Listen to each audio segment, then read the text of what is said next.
Hey friends, I want to talk to you about this small moment from the end of House of Dragons, where I watched these two teenage boy princes stand tall, and the huge smile it painted on my face, and the feeling in my heart of swelling pride, and something that connected deeply with a much younger version of myself.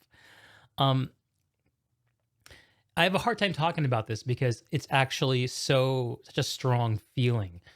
But this moment in House of Dragons, let's set the stage a little bit. So there's a war council happening. A civil war is brewing as a succession crisis has been ignited by the death of the king. Forces are arraying behind Rhaenyra Targaryen, Jace and Luke's mother, and Aegon Targaryen, their uncle, the firstborn son of Viserys. In the war council, they're meeting out who is friend, who is foe. You need to know this if you're going to fight. And there's a suggestion to send out ravens to provide messages to the marginal houses, the houses that might flip either way. And that's when Jace, next to his brother Luke, stands up, stands tall, and says, "Princes on Dragonback make far better messengers than ravens." Everyone in the room knows he's right. I knew he was right. The part of me that's a boy prince knew that was right and wishes that when I was in that part of my life, I had made choices like that. I have regrets, folks. Let's talk about what standing tall means to me. It means taking some responsibility, if even a small amount, for the world around you. It means leaving the world in a better place than how you found it. It means deciding how to act and not allowing the false security of inaction to satisfy. When I was in my 20s, my life was characterized by inaction, failure to start, failure to pursue, to seek. I fell into video games, a world where meaning and structure in pursuit is handed out to you in droves, is structured, is provided in a way that is so easy and so addicting to get good at, to become so good at a game in this closed box universe where your skills seem to actually matter and where your contributions affect people in a positive way. I was acting out in my 20s the very same thing I wanted from my life in my virtual life. And my 30s has been about figuring out and untangling it. But I digress. Standing tall. These boys, teenagers, I don't know how old they were. Like Jace is maybe like 15 or 16. Luke is maybe 12 or 13. Young. Surrounded by this room of adults, of people used to wielding power, of sending people to die. And they volunteer to go, to play their role, to show a little glimmer of the kings they could be, and if their cause is to succeed, that they eventually must be. I was a child wunderkind, like straight A's, like my whole life, advanced placement classes, everything, until it all started falling apart around my college years. This is a totally separate story to tell, which I will talk about in a separate discussion. But know that I went into my 20s thinking I was one thing, and I came out of them not having any clue. My entire identity around competence and intelligence and uh, everything just fell apart as college destroyed me. Um, I couldn't even make myself go to class, much less take on the world. And so I evaporated back into my parents' stability. The king and queen, and me, the prince, hiding in the back of the room playing my games.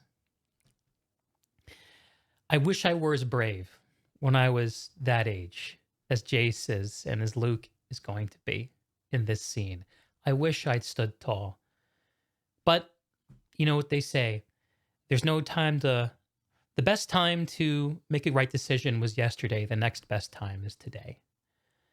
So, this whole year, 2022, which we're closing out as I record this, has been a lot about me figuring out how to stand up, how to take some responsibility for the way around me things are going. I've really played around with this in small ways. I've found myself doing tiny, dumb little things like if I see a shopping cart in the middle of the parking lot, I'll just put it where it needs to go. Is it my responsibility? Is someone going to blame me if I don't do it? No. But I don't let the threat of blame for failure to action dictate the actions that I take anymore. I very much used to. And these boys, Jace and Luke, very much could, but they didn't. They voluntarily took on the danger, accepted the danger of taking a bigger role in life. And I admire that. And I try to embody that.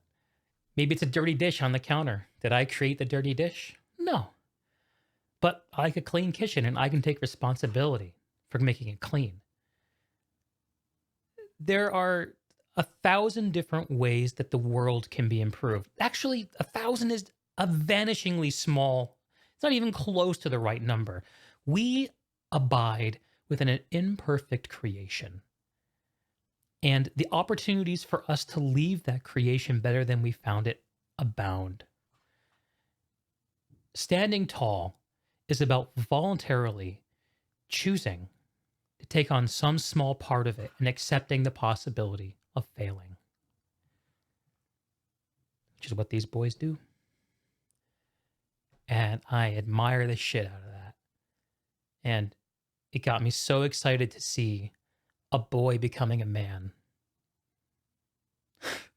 which is the secret thing that I've always feared I would never do and hope for myself.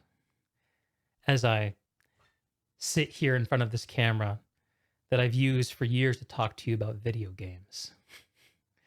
Maybe you'll be interested in hearing me talk about being a person. Maybe not. What are some small ways that you've learned to stand tall in your life? Some things you've taken responsibility for. Maybe it's a sick family member who needs your help. Being useful to somebody has a huge value in this world. Even if it's not what we see people on social media and in the news doing, we must accept that the superlative members of our society who prance around and create this false image of a life that nobody lives are not there for us to imitate. Learn from them if we can, yes. Your life is about the small problems that are on your plate every day. What bothers you every day, and what can you do about it? How are you standing tall in the life of your family, of your coworkers, or of your neighborhood? I want to hear about it. Tell me. I look for stories like Jace and Luke's and like yours to inspire me every day. Hopefully, we can inspire each other. Thank you, friends. From the bottom of my heart, please take good care of yourself. Be good to each other, not just kind, but good to each other. And as always, catch you on the flip side.